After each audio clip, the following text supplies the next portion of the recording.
Magandang hapon po sa inyong lahat. Bago po tayo magsimula sa healthy reading po natin, gusto ko lang pong idagdag sa kaalaman po ng lahat ng mga tao na naniniwala sa tradisyonal na mga paggagamot, panghuhula, pagtanggal ng barang, kulam, sumpa, gayuma, pagtanggal ng kamalasan, pagpapabalik sa mahal sa buhay, kung may gusto kayong ayusin na relasyon, kung gusto niyo yung humingi ng tawad sa mga taong wala na sa mundong ibabaw, magpa-blessing sa bagong sasakyan, bahay, sa board exam, sa lahat-lahat po. Gusto ko lang pong ipaliwanag na kapag nagpa-ritual ka, halimbawa, barang, no? Kapag ang isang tao ay may barang,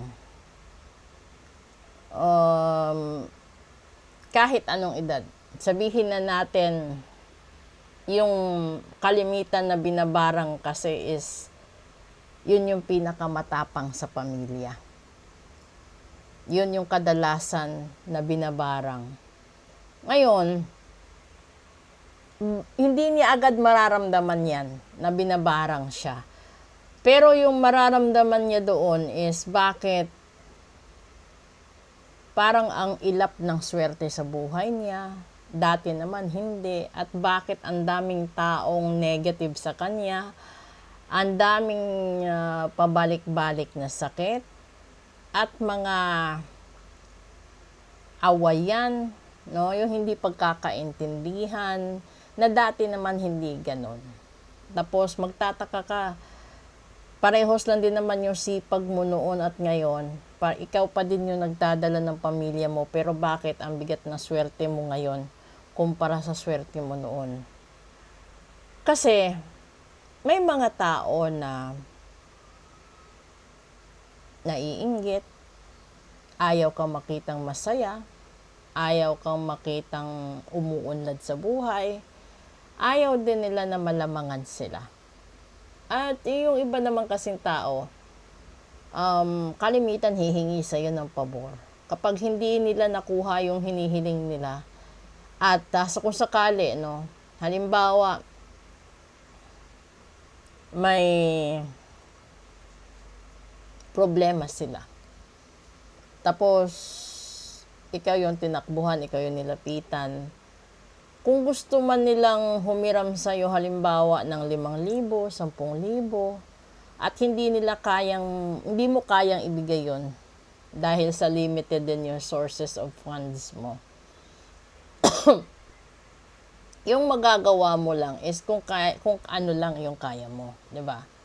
Meron din namang mga tao kasi na kahit sandamakmak na yung blessing sa buhay, alam nila halimbawa na yung lumapit sa kanila is para sa bigas, para sa gamot, para sa ospital, alam mo naman na kaya mong tumulong.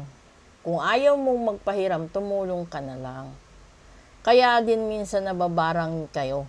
Kaya ganyan. Ngayon, to cut the story short, yung tao na babarang dahil sa ugali. Kalimitan sa ugali. Okay? Hindi mo naman pwedeng bitbitin ang sarili mong bangko na mabait ka, na patas ka, na mabuti ka. Dahil may mga mood swings ang lahat ng tao. May mga punto na pumuputok na sa sobrang bigat ng dinadalang problema. Pumuputok ka na dahil wala ka nang mapuntahan. Diba? Ngayon, balik tayo doon sa nabarang. Kung ikaw yung nabarang, yung una mong gagawin dyan is tanggalin yung barang.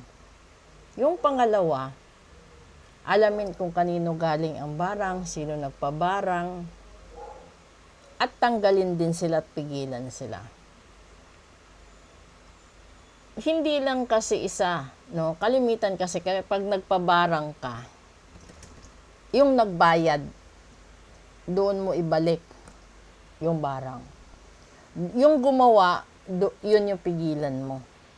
Ngayon, kung nagkataon na yung nagpabarang sa'yo is isang buong pamilya, kailangan lahat yun tanggalin mo. Dahil kung may isa man sa kanila na hindi mo tinanggal at nagkaroon ng pagkakataong gumanti, gaganti yun. Kaya ako sinasabi kalimitan sa client ko, sa umpisa pa lang lahat sila pigilan mo na.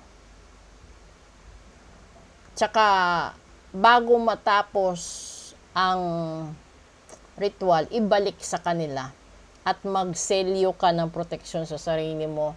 At kapag lahat natapos, magpasalamat ka, mag-alay ka. Ngayon, may mga tao na sa kalagitnaan ng ritual aatras. Wala naman diferensya yun kung aatras ka. No? Kahit anong ritual, barang, kulam, sumpa, gayuma.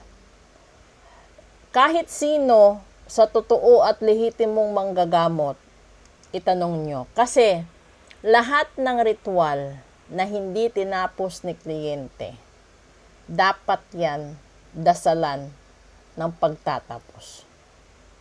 Kasi kapag hindi mo dinasalan ng pagtatapos yan, or sabihin halimbawa ni kliyente, ma'am, hindi ko na po itutuloy. I-explain ko kay kliyente kung ano ang mangyayari dyan kapag hindi mo tinuloy. Ngayon, yung hili-hiling lang dyan is iselyo natin, isara natin. Bakit? Kasi kapag ang manggagamot, tinulungan ka, lalo-lalo na barang, kalahati ng risk ng buhay mo mapupunta sa manggagamot. So, ibig sabihin, kung 100% kang papatayin, itinataya ng manggagamot ang kalahati ng buhay niya.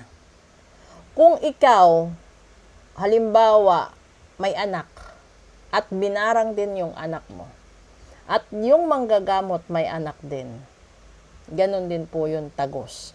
Kasi kung titignan po ninyong lahat, ganyan ang yin-yang, ganyan ang karma. Parang yan, double body na tinapay. So, ganon din yun. Lahat ng ritual, ganon. So, sa parte ng kliyente, dapat nyong maintindihan na nagmamadali rin yung manggagamot na maayos yan. Kasi gusto rin niyang isalba ang sarili niya. Ngayon, kung maraming tao ang galit sa'yo, maraming tao kang kinalaban, maraming taong nagmamanifest sa'yo, lubos-lubusin mo na, kumpletuhin mo na. Habang hindi pa sila natututo or habang hindi pa sila nakakaipon ng pangganti sa'yo. Dahil lahat ng oras na sasayangin mo ay pagkakataon ng kalaban mo para makaipon sila ng sapat na bala na itatapat uli sa'yo. Mas mabilis ang kalaban mo kaysa sa'yo. Yun yung tandaan ninyo. So, kung gusto mong makipagbalikan, ayusin ang relasyon ninyo, may mga tao rin na naghihintay lang na magkatuluyan kayong hindi na magkabalikan para sila yung mag-take over. Ganon din po yung kulam, sumpa, barang. Basta yung kalaban mo may pera, ay hindi ka talaga titigilan yan. Pero kung maganda at precise yung pagkagawa ng ritual at naniniwala ka at sinusuportahan mo yung manggagamot, wala rin siyang hindi magagawa para sa'yo. So, yan po yung isa sa mga naisipan ko ipaliwanag ngayon. Panoorin nyo yung mga susunod na videos kung ano yung lalabas sa reading. Pwede nyo naman i-review yan kasi naka-upload naman eh. So, maraming salamat po sa sumali sa live at sa nanalo kagabi. Maraming salamat po.